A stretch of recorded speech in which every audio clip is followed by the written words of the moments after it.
Çmimi i naftës tek ne edhe para fillimit të krizës në gjirin persik, më bllokimit të mbështetjes së Hormuzit në datën 28 shkurt, ka qenë dukshëm më i lartë se sa mundësitë e qytetarëve tanë për ta përballuar këtë çmim.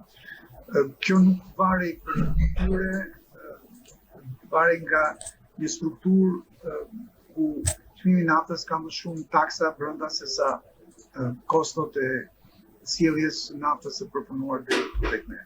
Pra rreth 55-56% e çmimit të atëhershëm të naftës, që ishte diku aty 178 lekë për litër përpara shpërfillit të krizës, gjiri persik e përbënin taksat. Pse taksat kaq të larta? Për një fakt të thjeshtë që në vendin tonë taksa e qarkullimit nuk bilet njërë në vit, se do të ishte shumë e kushtueshme për qytetarët. Dhe menjëherë do ta interpretonin si një taksë të rritur bikurizin e tyre. Ajo merret gradualisht me litrin e naftës në pikën e pakisës ku ne e blejmë kapën.